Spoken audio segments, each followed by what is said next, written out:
పదండి.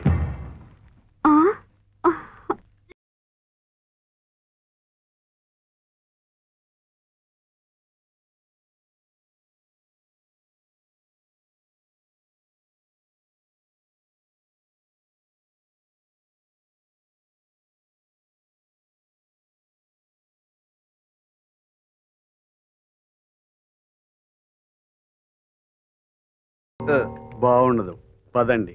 ఆవిడ ఎక్కడికి వచ్చి కూడా అదే పని చేస్తుంది. నడవండి. నారాయణ నారాయణ.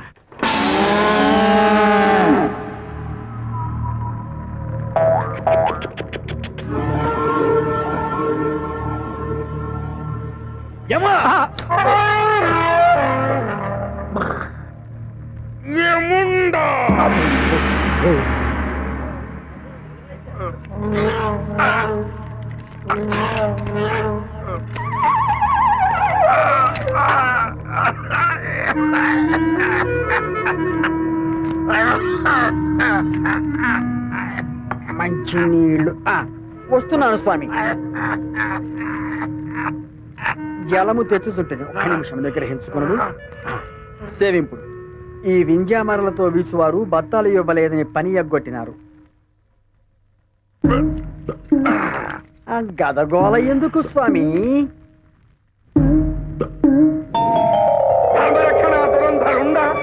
సకల పాపకోటి భయంకరుండ, దేవగణ పూజిత దిక్పాలకుండ, నరకలోక పరిపాలకుండ, ఏముండ. చూసి అడుగు వేయండి స్వామి. పాపం యముడు విచిత్రగుప్తుని సాయంతో దిగుచున్నాడు. పొరపాటు, వారు ఒకరికొకరు సహాయం తీసుకుని దిగుచున్నారు. ఈ అకాల సమయమున నారదుడు ఇంద్రుడు ఎందుకు వచ్చినారు? మిత్రమా దేవేంద్ర, స్వాగతం. నారద మహర్షులకు సుస్వాగతం. నారాయణ. నిన్ను దర్శించి ఎంతకాలమైనది మిత్రమా? ఎలా ఉండేవాడు, ఎలా అయిపోయావు? వారికి ఈ మధ్య రక్తపోటు, పంచదార వచ్చి ఆ కారణముగానే ఇటీవల కాలంలో గద లేపుటయే కష్టముగా ఉన్నది. రక్తపోటు. విచిత్రగుప్త స్వామి, ఈ పని నీవు చేయుచున్నావేమి? మీ సోదరుడు చిత్రగుప్తుడు ఎక్కడా? మనోచింత అనే వ్యాధితో సెలవు పెట్టి మనమంతర కాలమైంది. ఇదిగో హాయిగా ఈ పెట్టెలో దూరి విశ్రాంతి తీసుకుంటున్నాడు. ఏమిది? కప్ప? కప్ప కాదు స్వామి, మా అన్నగారే. మీ ఇరువురికి నమస్కారాలు చెబుతున్నారు. ఇదిగో. దేవేంద్రుల వారికి నారద మహర్షులకు ప్రణామములు. ప్రణామములు ప్రణామములు. గదలేపుటకే శక్తి సన్నగిల్లిన ఈ తరుణంలో మీ శ్రమ చూసి నా మనసు పరితాపము చెందుతున్నది మిత్రమా. పరితాపము చెందినంత మాత్రమున ప్రయోజనమేమున్నది మిత్రమా? పాపులకి నరకముగా ఉన్న ఈ లోకము మాకు కూడా నరకప్రాయముగానే తోచుతున్నది సుమా. అయినను మీకు విచారం ఎలా యమధర్మరాజా? మీ కుమారులకి పట్టం కట్టి మీరు విశ్రాంతి తీసుకుని నేను కూడా అటులనే యోచించింది. కానీ వచ్చి చాకరీ చేయించాలమని వారి పోయి శ్రమగడముల్లో చేరిపోయినా. మరి ఇప్పుడు ఏమి చేయవలే? మా మనవడు యువధర్మ మంచి ప్రతిభావంతుడు, యోగ్యుడు. అతనిని పట్టాభిషక్తుని చేయవలనని యోచించింది. ఇంత చిన్న వయసులో అంత కార్యభారం అతను మోయగలడా? అతనికి కుడిభుజంగా మా చిత్రగుప్తుని మనవడు గుప్తాన్ని వినియోగించింది. వారిరువురు సమవయస్కులు, మంచి మిత్రులు కూడా స్వామి. ఒక్క మాటలో చెప్పాలంటే వారిరువురు కార్యకాముకులు. వారును మాలాగుననే అన్నమాట. మీ అంత కాముకులు కారు. విచిత్ర రండి, వారిని చూపించేదను. అలాగలాగా. అలాగే అలాగే. రసికుడే, మీరు మాత్రం తక్కువ ఏంటి? నారాయణ నారాయణ.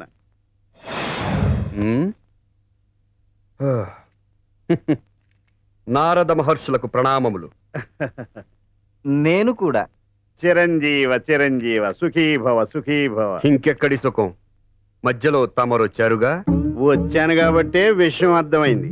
ఇంతకాలం యోగం అన్నా భోగం అన్నా ఇంద్రుడిది అనుకున్నాను. ఇప్పుడు ఈ కాంతామణుల సుఖ సౌఖ్యాలతో ఆయన్నే మించిపోయారే. అందిన అదరామృతం చేజారినుగా. ప్రస్తుతానికి చేజారినా ఆ సుందరీమణులు మిమ్మల్ని విడిచిపెట్టరులే. అయినా మీ ఇంట వంటాలేని ఇలాంటి వ్యవహారం మీకెలా అబ్బింది మనవాళ్ళు? మీరంటే సన్నాసులు, కానీ మేము యువకులము, పైగా రసికులము. ఆ శృంగారం కాస్త శృతి మించి సమరం వరకు రాకుండా చూసుకోండి. ఉమ్, రంభా ఓరసి మేనకా తిలోత్తముల మనవరాళ్ళని మీ అంతఃపురానికి తీసుకొచ్చి కాలు కాలు కలిపి నాట్యం చేస్తే అది కాస్త ఇంద్రుడికి తెలిస్తే అప్పుడు వస్తుంది కలహం, ఇంద్రుడితో సమరం. ఉమ్. కలహభోజులు మీరెచ్చట ఉండగా ఇంద్రునికి ఎలా తెలియనులే ఈ విషయం. నేను కలహాలు పెట్టేవాడిని అయితే మీ గురించి ఇంద్రుడికి చెప్తాను గాని ఇంద్రుడు మీ యమలోకం వచ్చాడని చెప్పడానికి వస్తానా? నారాయణ నారాయణ నారాయణ నారాయణ. స్వామి తమరు కలహ భోజనైనా నన్నే గుర్తుపట్టలేదా దేవేంద్ర?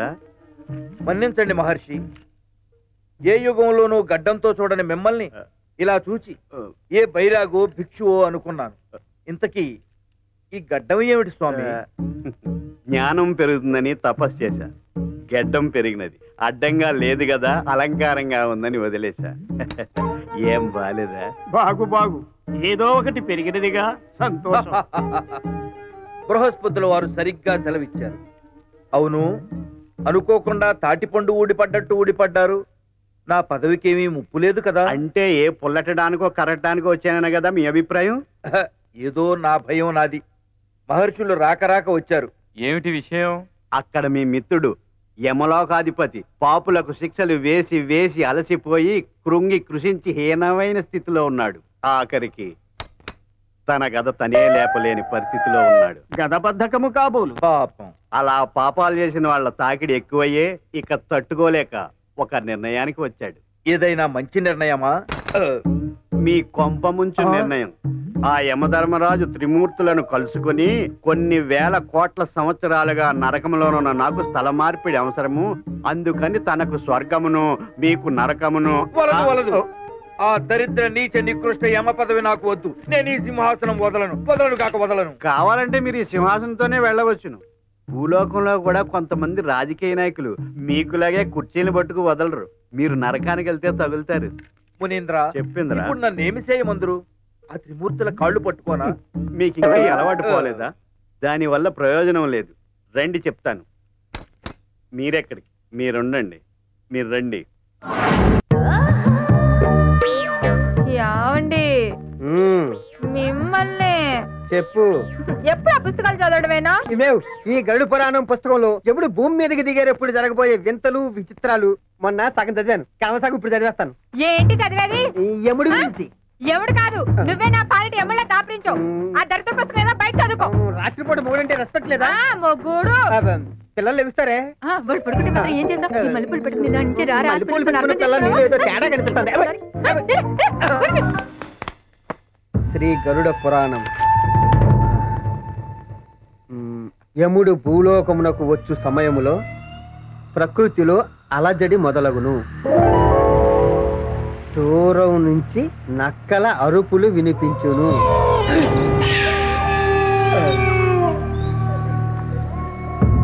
విపరీతమైన ఈదురుగాలులు వీచును.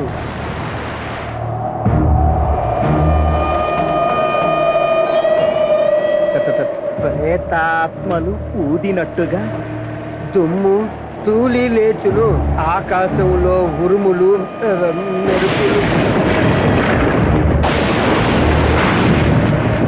అలా ప్రకృతి బీభత్సంగా ఉండగా యముడు భూమి మీద అడుగు పెడతాడు.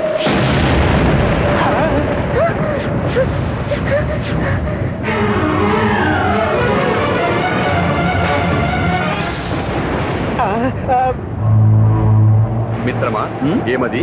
గరుడ పురాణం మనలోకమునకు సంబంధించినదే. బాగు బాగు, దీని గురించి మానవులు తెలుసుకొనుట మంచిదే. ఎంత పెద్ద పాదాలు!